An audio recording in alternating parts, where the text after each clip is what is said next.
This is Alternative Talk 1150 AM, KKNW Seattle, and KLCK FM 98.9 Digital HD3 Seattle. On the show today, we cover the colour green, probably. We talk about life purpose in honour of St. Patrick's Day, and we take your calls and answer the dreams you sent in during the week.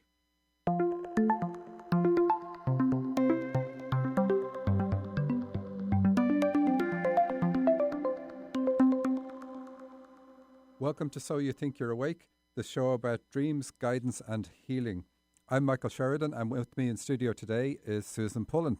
Hello. Heidi is actually on holidays in Ireland. I wonder if she's at the parade. Hi, Heidi. Thanks to everyone who sent dreams to RadioShow at dream-analysis.com. Please continue to send them in, as we always need them for the show. You can always jump the queue and call us on 425-373-5527, and we will analyse your dream, connect with your guides for advice, so not today, or you can call with questions for Susan about healing and changing old life patterns. So, in honour of being St. Patrick's Day, it's kind of weird. I had a show on St. Patrick's Day last year, but I was on my own. Where were you, Susan? I was listening. It was before we changed the format and we changed the day. So I'm going to reread the piece I wrote for St. Patrick's Day last year. What a windfall, huh? You didn't have to tell people that. Yeah, well, we have different listeners now. Yeah. So, it doesn't matter. So, happy St. Patrick's Day to you. In Irish, Gemani dia is muire is padrig dit. There is no formal hello in Irish, and the typical greeting is diagwit, which is shortened from the original, which means may God bless you. The response to someone saying hello to you is to say back exactly what was said to you, but to add a holy name.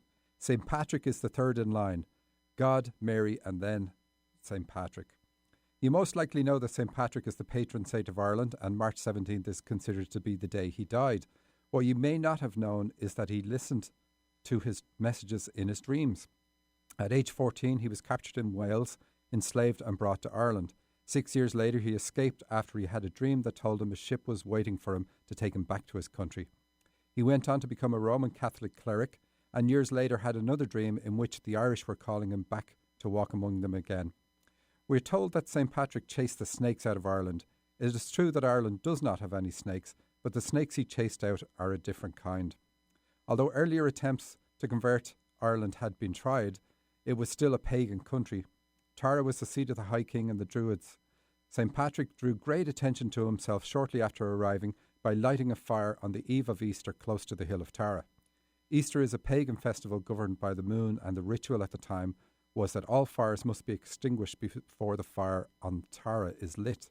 St. Patrick's stunt got him an audience with the king, which is what his intention was, where he was challenged to a contest of magic with the Druids.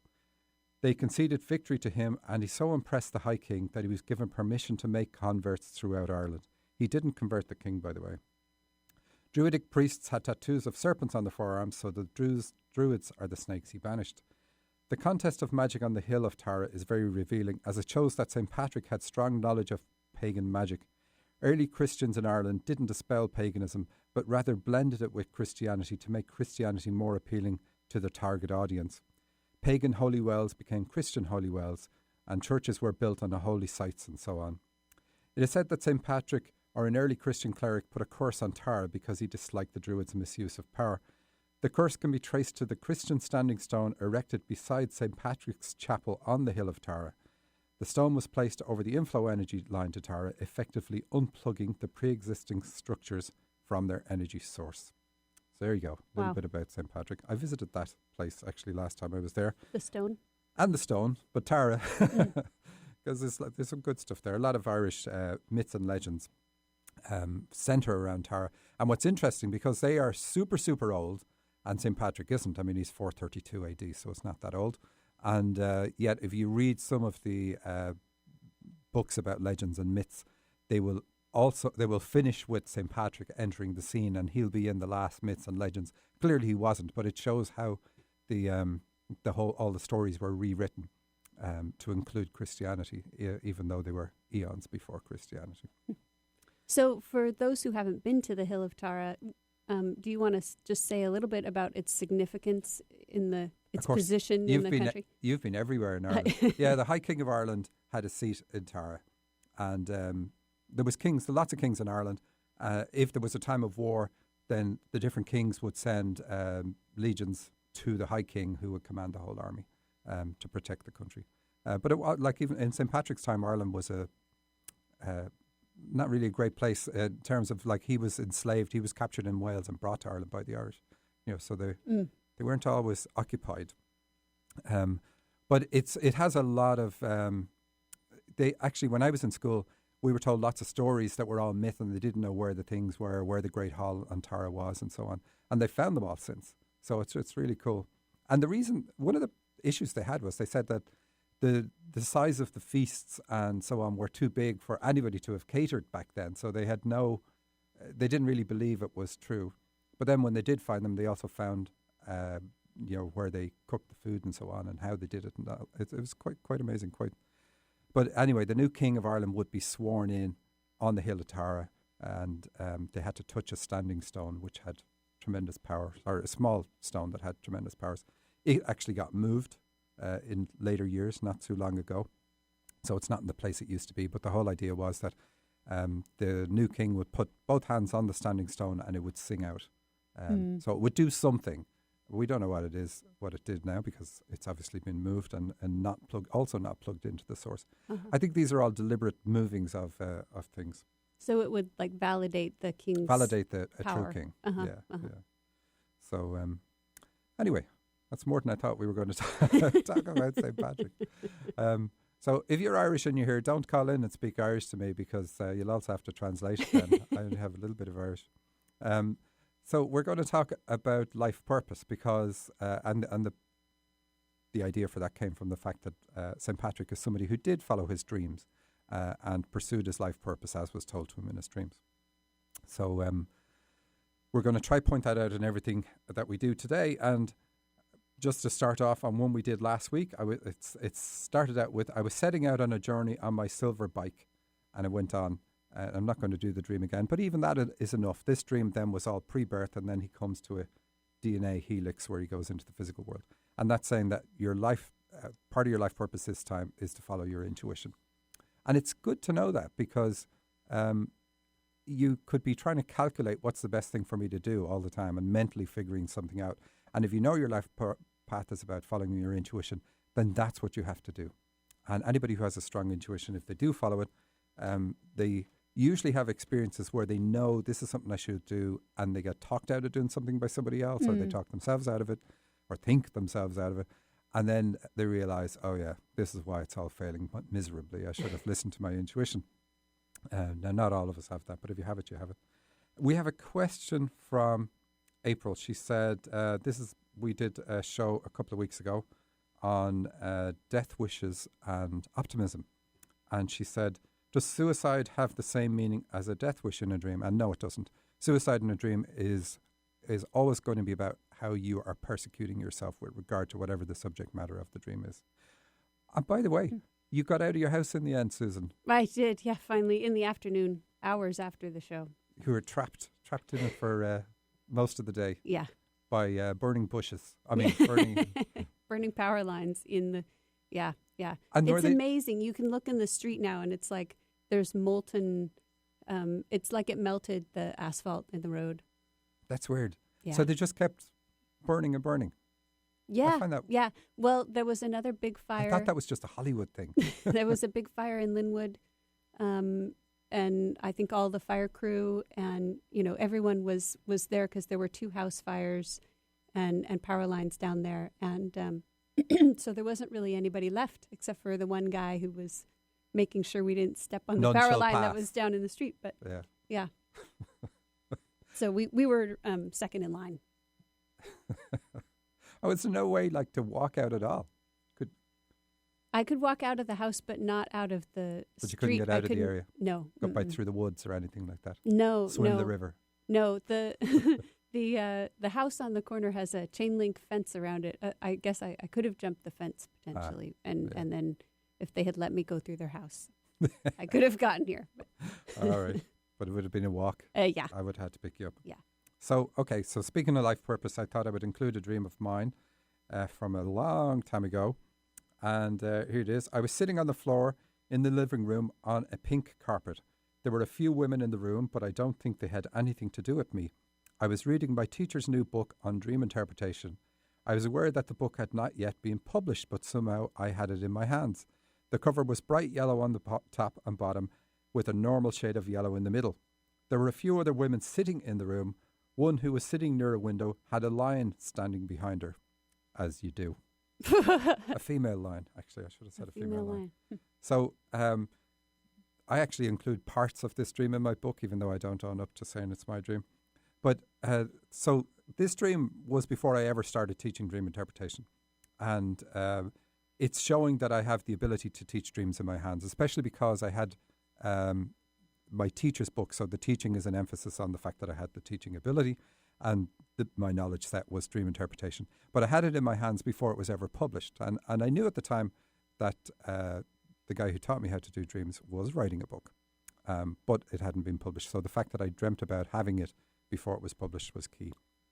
And then the other things, the women in the dream are saying that I need to work on issues with my mom, which I've done, and overcome those. And the clue there is that in the dream it says I had rejected my female side. And of course, dream interpretation and spiritual leadership both come through female energy. So if you've inhibited the flow of that in any way, you're going to block it. So this dream is saying I needed to work on that in order to get the flow going. And then the lion actually, that one, or lioness I should say, that one puzzled me for some time. I knew it was a positive thing because the lion is by the window, and that's the source of light because it was daytime in the dream. So the woman sitting there is positive. So the lion is obviously positive. And I think it took me about 7 years to figure out that the lioness stood for spiritual leadership. And because the lion is the king of the jungle. And of course, it being a lioness is important because it's female energy. So all telling me I needed to work on female energy in order to bring this ability in. And if you knew nothing else and just looked at the colour pink, and we rarely do colours, that's enough to tell you that this is about issues with mom in childhood. And of course, sitting on the floor of the living room, which is the way the dream starts out, that also brings you back to childhood because that's the time when you sit on the floor all the time is when you're a kid. So I love that you include this, the piece about needing to work on issues with your mom and stuff as part of the example of a dream about life purpose. Because I think sometimes we get the idea that our life purpose is just about doing good things. Oh yeah, but I'm Lancelot reincarnated, that type of thing. You get it. But there's an important part of our purpose that's dealing with some of those issues and challenges and things. Yeah, so life purpose is really about reclaiming your power. And you will find typically what happens is we give our power away in childhood when we're innocent and naive. And then our dreams are telling us you need to reclaim this power. And it doesn't matter what the reasons are that you gave it away. I mean, it's personal, but for you it's going to be personal, but it can be different for lots of different reasons. But reclaiming your power is what life is about. So reconnecting with the female energy that I had discarded, because life is all about us reclaiming our power. Because we did this in the spirit world. We disconnected from our power. So we come here to reconnect and reconnect and reconnect. And part of our upbringing in our childhood is to create things that are going to cause us to distance ourselves because we come in with a clean slate. So we have to do something that's going to, not symbolically, but it will make us disconnect from whatever it is we need to do. But it's all done deliberately and it's meant to happen. So when you work on these issues, you reconnect with yourself, but your parents are actually helping you achieve your life purpose by giving you whatever the issue is in the first place. Now, they may be aware of it or they may not be aware of it.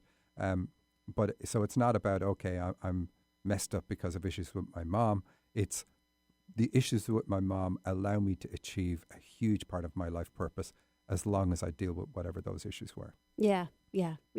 So I think sometimes people get into kind of a trap of thinking like, well, if only I didn't have these issues, then I could get on with with my life purpose. Absolutely. But it's dealing with the issues that's really an integral part of it. Yeah, absolutely.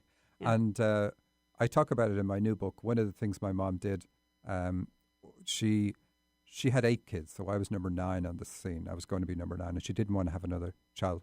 And so she went out, how Irish is this? She went out to dig a potato patch to hopefully induce a miscarriage because she had 2 miscarriages before. So she wasn't afraid of having a miscarriage. But what it did was she ended up in the hospital for 2 months before I was born, and I was born at 7 months. But that also was part of my life purpose. The brush with death while in the womb allowed me retain a strong connection to the spirit world. And I could see that in my dreams. It's been in many of my dreams. And in fact, George, the guy I learned to do analysis from, he covered those points on the first dreams I ever got done. And I can say this now because after my mom died last year, she was still alive when I wrote the book, but she died in December. And I got a reading and she came through, and I didn't expect that because normally they don't come through so fast. And it was a huge relief to her when she got back to the spirit world to realize that that whole incident of trying to induce the miscarriage was part of what she was meant to do in order to help me keep the connection.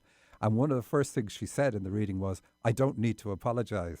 So it was obviously a big thing for her. Yeah. To, after the fact, to think, oh my gosh, we often don't think of consequences many times, but we do afterwards and wonder, did you do the right thing? And so that obviously had played on her mind. Yeah. So I see you have some more dreams in your hand, but before we go on to that, do you want to give some broad things? So oftentimes dreams talk about our life purpose. Do you want to give some kind of flags for things that people can look for in their dreams that are... Yeah, a dream that where you're being offered a gift, for instance, is a great one that shows what your life purpose is. So we bring particular abilities with us, and we quite often don't know what they are, but somebody can show up in a dream. It's always going to be a guide. And they show up in your dream and they give you a gift. And this gift is going to be symbolic of what your ability is. So if it's a music box, for instance, you have the ability to channel. So there's lots and lots of different things that the gift can symbolize. Usually it's very on point and says you have an ability. So you might receive a gift of a writing desk. So it's saying that you've got the ability to write. So whatever ability you're given or shown in your dream, you've got that ability. Other things are... Basically, any dream that shows your birth imprint is going to show what your abilities are. Not always, but 90% of the time. Because when we arrive here, our abilities are foremost in our mind because they're not something we have to learn. We've trained with them before we got here. And we're going to use them to repay our karmic debts or to use them in service to help other people. But at the same time as helping other people, we're going to learn more about ourselves. So, for example, one woman had a dream where she was walking along a harbour, and a harbour is about birth because ships birth in a harbour. And she says in her dream, 40 men on horses who are wearing all the garb are coming along the harbour, and the horses jump into the water. And she didn't realise that the water was shallow just there. So the dream is saying, you've come in as a healer because the horses symbolise that because of their symbol of power. So she's come in as a healer. And she's going to use her healing ability, obviously, to help other people, but it's going to also help her deepen her spiritual understanding because the water represents her own spiritual understanding. And her saying that she didn't realize it was shallow is emphasizing the fact that she can go deeper than she already is. And she was already a healer at the time, but she already thought, I've gotten as much out of this as I can. But it's a two-way street. Anytime you're using your spiritual abilities, it's a two-way street. You're always going to get some benefit out of it. Like one of the big things I get from doing a lot of dream work is I never have dreams about stroke. I would have a lot of dreams before doing this work, a lot of dreams about having a stroke. And because that's an imbalance of female energy, when I work on dreams which uses female energy and I have to tune in and use it to make the connections, that it then is healing for whatever condition would give me that. And so you said dreams that show the birth imprint. And I know that I'm just clarifying for our audience, we're not talking about dreams where someone gives birth in the dream. We're talking about dreams that symbolically represent your birth. Yeah, so entering and leaving a building would be the classic one. Could be your house, could be it's usually another building. Quite often you enter through a door and leave through a window, or you're leaving through a door that has no frame. And you're also, quite often in these dreams, you're very weak going through the doorway because when you're born, you're a full human, but you don't have the strength in your arms and so on. So what are the symbols? Moving from a high location to a low location, quite often it's an elevator because that's a tightly enclosed space. Moving from the spirit world, which is the high location, to the low location is the physical world. Parties are another good symbol, where you're celebrating a birthday. That would be about your birth. Even if it's somebody else's birthday in the dream, And parties are about celebrating, in dreams are about celebrating what you came here for. So quite often they will show what your ability is, especially because at a party you're usually going to be given a gift. Did I cover it enough? I think, let's see. And then where another dream indicator that the dream has to do with your life purpose is when there's a guide in the dream, someone in a position of authority who has a particular gift. Yes. So whatever your guide can do, you can do. Usually they're very aloof in a dream. It's like the taxi driver waiting for you, and that's all they're doing in the dream. So a guide is somebody in a position with a position of authority, or they generally have a title, and they usually take a position in front of you and slightly elevated, in front of you to your right and slightly elevated. They don't have to, but that's what they typically will do. So a taxi driver would say that you have an ability to bring people on a one-to-one basis from where they are to where they need to be. So you're going to work with people on a one-to-one basis, probably through counselling. If it's a bus driver, for instance, then again, you look at the ability they have. They take people from where they are to where they need to be, but they work with groups. So you have an ability to work with groups. And that can indicate spiritual leadership or whatever. But yeah, so whatever ability they have, you've got in spades. And just to remind you, the number is 425-373-5527 if you have a dream. And we're going to take a break now, and we'll be back with you in a moment.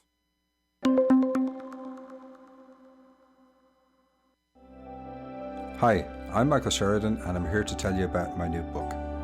In 1990, I had a spontaneous awakening, and the veil between the physical world and the spirit world was lifted for me. I didn't believe in the spirit world, but that no longer mattered. I was looking at it. My new sight didn't give me answers, but it opened my mind enough to begin asking questions. It would ultimately lead me to discover that the spirit world is always involved in everything we do. My book reveals what I learned about the spirit world as I stumbled through my journey, and is titled My Journey to Awakening, and is now available on Amazon for Kindle and in paperback. My Journey to Awakening by Michael Sheridan. Hello, this is Heidi. How can I help you? You tell me. You're the psychic. That's not how it works. I am a medium. I connect to your spirit guides and loved ones and pass on their messages to you. So why did I call? Use the force, Heidi. Look, I can get answers to any questions you ask. That's not a problem. They can be about anything: relationships, career, children, finances, anything. Anything? Okay. What's my favourite colour? Dave, your mom says you're being childish. For readings with Heidi, go to angelsontheline.com. How clear is your vision for your life? Are you living on purpose, bringing your dreams to reality? I can help you to hear the quiet voice of your heart, guiding you in the right direction. I'm Susan Pullen with True Radiance Healing Arts. Let's talk about how you can create the life you want and be the person you were born to be. Contact me today at true-radiance.com. News, traffic, and weather? Now you can get your information fix weekdays on Alternative Talk, 1150 AM. Welcome back to So You Think You're Awake with Michael Sheridan and Susan Pullen. Our show is about dreams, guidance and healing, and our phone number is 425-373-5527. So let's have a look at another few life purpose dreams. Here's a very short one. In my dream, I am Jesus's brother. Yes, the biblical Jesus. We are at home and it is morning time. Morning is good in a dream because morning shows, it usually is indicative of the Dharmic path, or at least a potential to get onto the Dharmic path. My mom comes into my room and tells me to go check to see if Jesus has started transforming. In the dream, he's an ordinary 20-year-old and will transform into the enlightened biblical Jesus. I go into his room and he sits up. At first, I don't think it is happening, but then I see cracks in his skin, which looks off-white plastic, which even in the dream was strange. Very bright light is shining through the cracks, and I know it has started. So this dream then is saying, so Jesus is obviously a guide. I mean, if he isn't a spiritual authority, nobody is. And it doesn't matter whether you're religious or not, or a Christian or not, you still know what it is. So to dream of Muhammad, or to dream of the Buddha, or to dream of any spiritually enlightened person is going to be about the same thing, because you know that's what they represent. So here it's saying that the dreamer is the key here is it started to happen. So we know that his existing phase is now finishing, and he's going to move into doing the work that he came here to do, which is obviously spiritual leadership, something to do with that, because of who Jesus was. And that he's 20? Yeah, so channeling is probably going to be in it. I asked him what was the age, and he didn't quite know, so I put 20 in there. And I was thinking he was going to say he's 30 because that's when Jesus started his ministry, you could say. But Jesus was always aware of who he was, whereas this was a transformation. So it was different from the actual biblical story, of course. So I wouldn't read too much into the 20, except to say it shows a coming of age because it's around the time. So I think Jesus was kind of like a late teenager or around 19, 20 in his dream. So I did a dream for one lady called Jamie. And in her dream, it started off with that she was a tour guide. And we were talking about this before the show. So whatever ability you have in your dream is usually indicative of your abilities in waking life. So we tend to use whatever our abilities are that we don't use in waking life, we use them in our dreams to give us a balance. That's what dreams are all about. They give us a balance. So if we don't exercise in reality, we'll exercise in our dreams, that sort of way. So anyway, in her dream, it started off where she's a tour guide and she's bringing people around. And so I said to her, and this doesn't come up much, I said to her, you're a guide in reality. You're actually a guide. So you're spiritually advanced. You've come from a very high level. So you're here as a guide. And usually, I mean, that happens. Guides, a group of guides will draw straws to see who's going to be the one that comes down here, and the rest of the group will help them from the spirit side. I'm joking about the draw straws. So she didn't believe me. And I also told her what some of her abilities were. She didn't believe me, and she had this dream. And we're going to do something similar with yours, because the same thing happened to you. And I said what some of your dreams were saying, you didn't believe them, and then you had this dream about stealing cars, which we're going to do later. Yes. So anyway, here's her dream. She says, I was with Michael, so I'm in the dream. Yay, he wore all black. That's not good. A black T-shirt and black pants. Now, the black in this dream, black symbolises fear and negativity, resentment, a few things like that. So here, she's afraid of what I said. That's what it symbolises. He seems thinner, or rather slicker than in real life. And I'm not even sure what she means by that. He gave me a silver necklace. It was made of thin mesh silver, was a lightweight pendant or chain. The necklace and 2 rows of 3 diamonds, 6 in total. I felt I didn't deserve the necklace. He gave it to me and said it was part of my heritage or lineage, and I felt a surge of energy through my body when he handed it to me. He was super excited, but I was very questioning. Okay, so the first part is about, I told her what her karmic path was, and that's what the chain is about. So she has a strong intuition and this connection with the spirit world. She's also with the 6 diamonds. She's going to be on the dharmic path in her lifetime. So anyway, lots of things that totally bewildered her.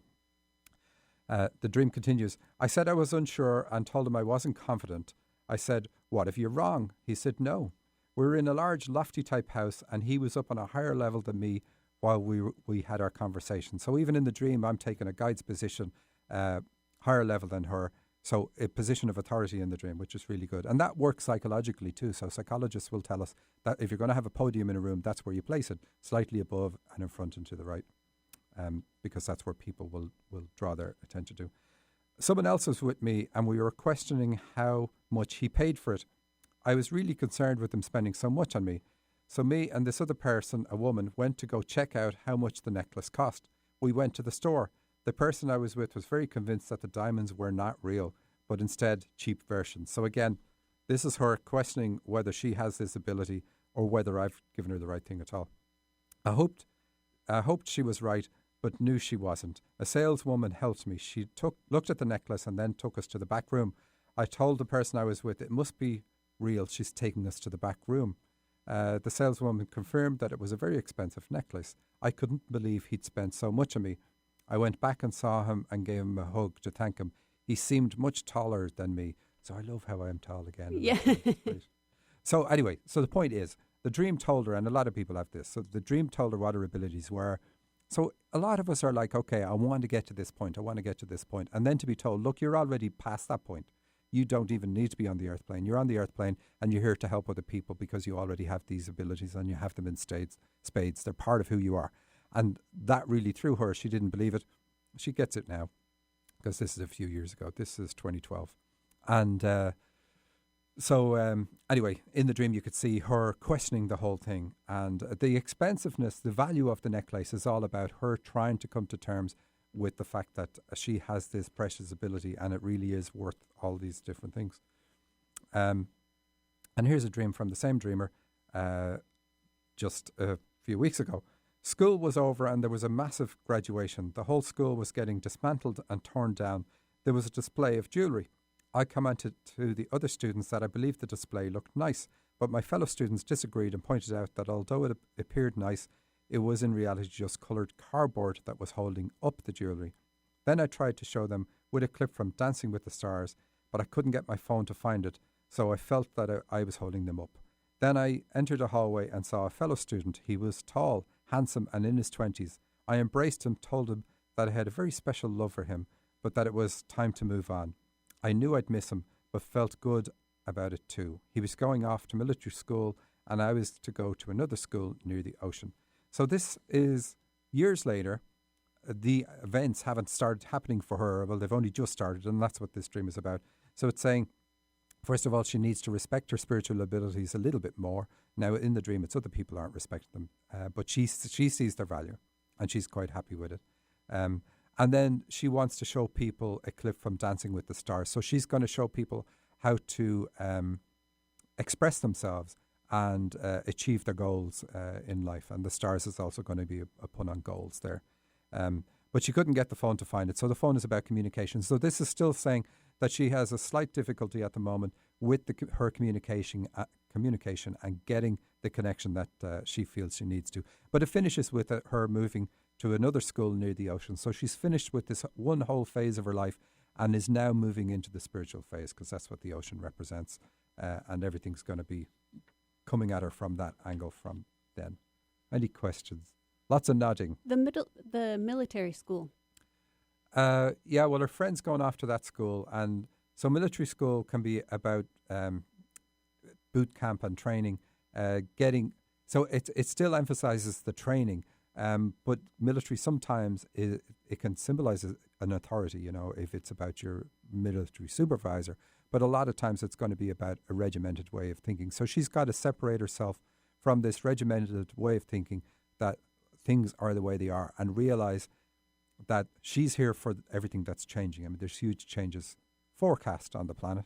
And so she's here to help with that change and let go of the old way of thinking and the old school. So old school is gone. I mean, it's been torn down completely. It's not even like she's leaving the school. It's like the old way of schooling is gone. And now things are going to be, we're going to learn things in a much more spiritual way, much more aware of the fact that the spirit world is around and owns the planet, even though we won't see it. Does that answer that question? So I'm trying to skip forward because it's taken us a bit longer. I'll tell you what we'll do. We'll have our second ad break, and after that we'll jump into yours because they're going to take a bit longer.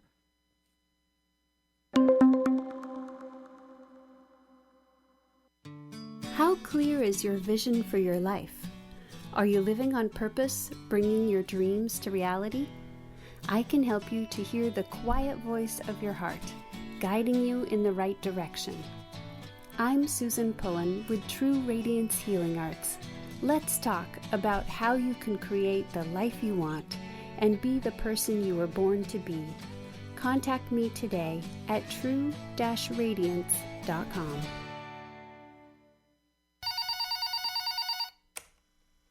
Hello, this is Heidi. How can I help you? You tell me. You're the psychic. That's not how it works. I am a medium. I connect to your spirit guides and loved ones and pass on their messages to you. So why did I call? Use the force, Heidi. Look, I can get answers to any questions you ask. That's not a problem. They can be about anything: relationships, career, children, finances, anything. Anything? Okay. What's my favorite color? Dave, your mom says you're being childish. For readings with Heidi, go to angelsontheline.com.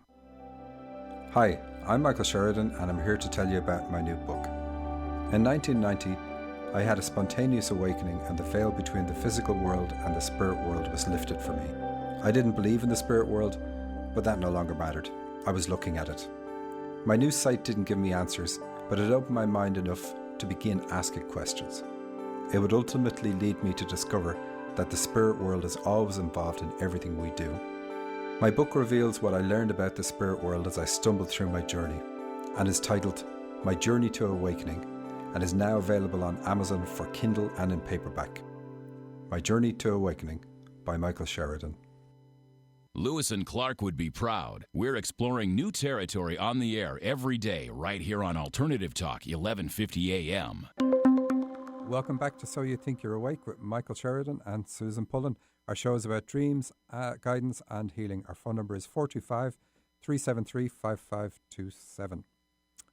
Okay, so I want to do a really quick dream before moving to yours, just to show you how every dream is about life purpose.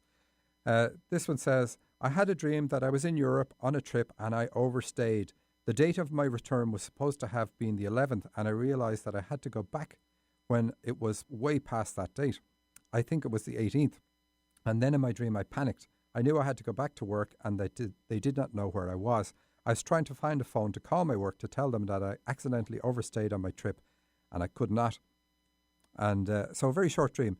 So this is typical of being on the karmic path. It's saying that you're late, that on the karmic path we have a sequence of events that we must go through things in a sequence and learn about ourselves and open up, and then something else happens, we open up more, and so on and so on. Or it might close us off a bit as part of the next event that's going to open us up even further. But this dream, so we see that in dreams with references to time and being late, because we have a life purpose, a life path, and when we're not following it at all, our dreams will say, look, you need to get back on the path. So here, you need to get back to work. And he's sent in other dreams to the show. We've already told him what his abilities are, and I can't quite remember now. Maybe you do, Susan. But so he's sent us these in before. He knows what they are, and he hasn't done anything with them, except mull them over and say, that's interesting. And a lot of people are guilty of that. And I would have been to a degree too. Where you know what your abilities are, and hopefully you have somebody in your life that really pushes you into actually doing something with it, because it is understandable that it's hard to actually say, okay, I'm going to do something like quit my career and start doing this other completely different thing. But here anyway, the 11 is saying that we have the 11th and the 18th. So 11 is about, this is his individual path. So he's got to realize his path is unique. He's not here to be a shoemaker or whatever it is he's doing. I think he's a medical technician. So he's not here to do that. It's much more unique. And the 18 is saying that you've got to expand yourself. It's all about you expanding yourself. So let's have a look at a dream that belongs to Susan. Do you want to give any background before this?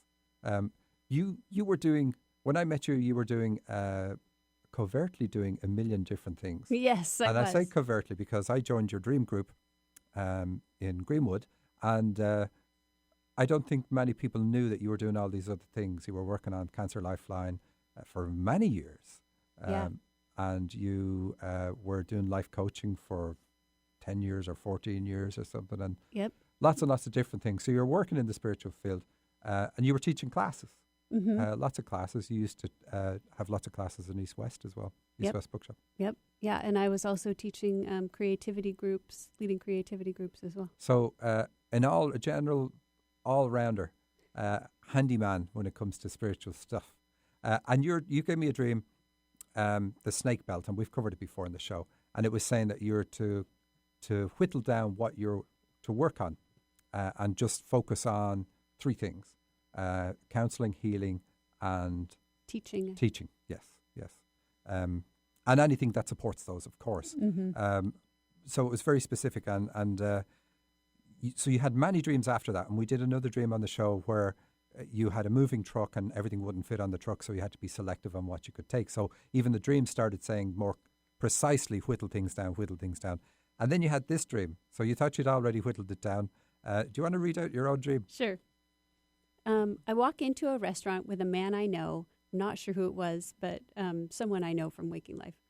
I'm looking at the gluten-free menu, which of course has limited items on it. Yeah. I think we order our food, but before we get our food, an alarm goes off. I noticed that across the street at a parking garage, there are some guys with a tow truck. They've opened the exit gate and they're pushing the tow truck into the parking garage. I think they might be planning to steal some cars under the cover of the alarm going off. The alarm is still sounding, so I leave the restaurant with the man I came with and also our waiter, who I recognize as a guy I've seen in movies. We get in my car. I'm driving us up the hill. I'm telling the waiter about a dream teacher that I know who's teaching a workshop. And the waiter says he could fill a whole class just with people from Mercer Island. And I argue with him and I say, no, he couldn't actually. I know because I'm from Mercer Island. So you said it yourself, the gluten-free menu straight away is a limited. So you have a big menu and the gluten-free items on the menu are a subset of all the options. So even here at the very start, the dream is saying you need to look at a more select list of options. And jump in here and contradict us. Yeah, no, I think it's so you true. started cutting things out. Too much. You started cutting things out. Yep. And you felt really bad about some of those things out. I did. It was hard. It was. I mean, each thing that I let go of, there was a little bit of grief there, but it also felt right at the same time. And as time went on, it felt more right. I mean, there are things that I've stepped away from doing that I've left. You had a dream with a cancer symbol in it that really puzzled me for a while, and a rat was following you, something like that. A rat was following you, and when we hit on it, it was you were contemplating giving up the cancer lifeline, and you felt really bad about that. So it was haunting you, and the rat is the symbol of cancer, of course, the classic one, and so this was saying, okay. You haven't fully let it go because it's still haunting you. It's still following you because you feel like you're letting people down. Mm-hmm. And I think you had a dream that was very specific and it said you need to look at it. And in that dream, it showed that you were vacating a space that allowed somebody else move into and grow through working on that lifeline. And I think that, if I'm remembering it right, that was the interpretation of that. Yeah. And that let you have a good conscience about it. Yeah. But you also left your career, which was I left my St. Patrick left his country. Job. Yes. Yeah. So now don't you see you're moaning? No, but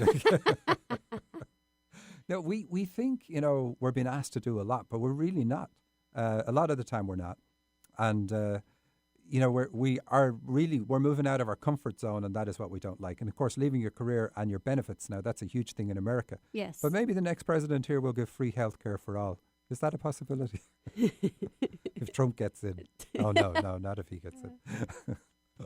So, I mean, that's a huge sacrifice. But here's the thing. When you think about that one even, you're sacrificing something that you may never use, you may never need. And, I mean, you hope you're never going to need to use your health benefits and so on. So a lot of the time, fear of something that may never happen blocks us. And that's true for all of us, But I mean, you bit the bullet and you did it. Yeah. And I think, when I was, so I'm also trained as a creativity coach. Of course you are. And one of the things that comes up a lot with creative people in that work is like feeling like this is something that I'm meant to be doing, but it's so hard. Like, people think that, if this is what I'm meant to do, that it'll just every day it'll come easy and I'll sit down in front of the computer and the book will just type itself. But it doesn't. It's not really. No, it's not really that way. Because you have to push yourself and you grow by using your ability. So it's a two-way street. But so parts of it will open. Like I always found it easy. Like within months of realizing I was meant to be doing dream interpretation, I was getting slots on the radio and TV, but I never made money out of it. So I was getting lots of opportunities, but not an opportunity for a career. So certain things will be easy on your path, and other things will be difficult. So it's not everything is difficult. So, for instance, you found, like your dream said that you had a healing ability, And that kind of perplexed you, but now it's a big part of what you do. It's huge, yeah. So, Yeah, so you'd and have it to say feels that very part was natural easy. to me. Yeah. Yeah. And you've worked on me, and it's stunning. It's really, really good. And anybody that you work on says that, so that you get instant feedback on that. So not everything's difficult, but the financial side is quite often the big difficulty for a lot of people. Well, I think it's our beliefs about the financial side, know, and because when I left my job, loads of people came up to me and said, wow, you're so courageous and it's so inspiring that you're leaving this job. And I think what they really meant was I would be too scared to do this, to do what you're doing. That's true, and you can understand that. I can. And how did your parents take it? Were they like, "Are you insane?" No. They You're actually... a spiritual what? Oh no! Why couldn't you just be gay? No, but I think it's a good point that each of us has our own path, and at some point we were called upon to make a choice that looks crazy to other people. Yes. Something that other people in our lives would not choose for us. And they just don't understand it. They don't get it, and they're concerned for us and for our safety, and we have to just do it anyway. So back to your dream. They're stealing cars from the car park. So a car park in dreams represents a choice, all the choices you have. You're everything in the dream. You own all these cars. You can get in any of the cars you want. And they've realized with you when they say that, you try them all. Yeah. So they're stealing some of the cars. So you think they're stealing them because you don't want to give it up. But so it's the same as saying, don't look at the whole menu. Look at the gluten-free subset of the menu. Taking some of the cars out of the car park is saying, look, we're going to limit your choices if you don't limit them yourself. And then we're told then what abilities you've got. Let's see, the alarm is sounding. You get in your car, you're driving up the hill, telling the waiter. Oh, yeah, so a waiter goes with you. So that's your healing ability, because that's what a waiter symbolizes in reality. You're telling him that Robert Moss is teaching about your multidimensional self-incarnation. So you can interpret dreams. And you're very silent on the show. You defer to me a lot, which is it's good. But so when I always say, Susan, any things on that, you always say, what about such and such? And you let me answer it because you already see it in the dream. So anyway, you work with people with their dreams in reality too. Yes, I do. So this part tells us what you should be doing, because Robert Moss is a dream guy. Mm-hmm. And a teacher. Exactly. So 2 of your things are there. So teaching, dream work, and healing. And do we have anything else? Oh yeah. So the waiter, so this is even funny too. The waiter says he could fill a whole class just with people from Mercer Island. And Mercer Island's not a big place. I mean, it's big enough. But, and you're saying, no, you couldn't. And you're saying it with conviction because you say you're from Mercer Island. So even here it's saying, look, you're thinking if you limit yourself, you're going to attract less people because it's less of an interest, because it's a much more narrower field. And your guides, the waiter is a guide, and he's saying, no, you can't.